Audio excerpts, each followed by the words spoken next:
Après plusieurs mois de péripéties, le Conseil d'État vient de décider l'annulation de l'élection municipale de 2020 à Trappes, qui avait permis au militant islamiste Ali Rabeh de s'installer dans le fauteuil du maire.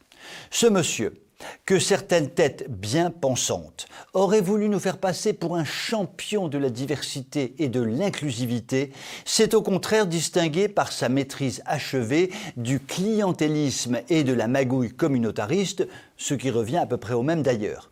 En cause, sa façon quelque peu opaque de pousser sa candidature auprès de ses concitoyens, y compris en distribuant très largement des masques, à l'époque où ils étaient rares et quasiment introuvables, le tout financé par son association et sans compter ses dépenses dans ses frais de campagne, bien évidemment.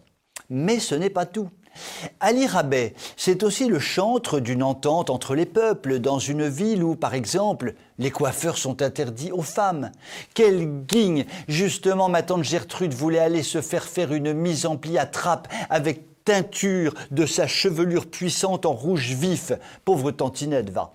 Trappes, c'est également la ville de rêve où le professeur de philo Didier Lemaire a osé affirmer que l'islamisme était toujours plus envahissant, jusqu'à finir sous protection policière. Oh ma mère!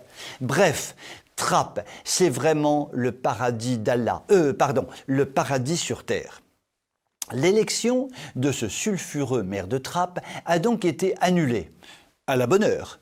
Mais il n'a pas été rendu inéligible pour autant, à la mauvaise heure, ce qui fait qu'il est candidat à sa propre succession. Une nouvelle élection se tiendra donc à Trappes au mois de novembre. Monsieur Rabeh veut en profiter pour laver son honneur. Mais comme dirait Pagnol, l'honneur c'est comme les allumettes, ça ne sert qu'une fois. De notre côté, nous ne pouvons qu'espérer qu'Ali Rabeh soit définitivement grillé politiquement. Je vous souhaite une excellente soirée.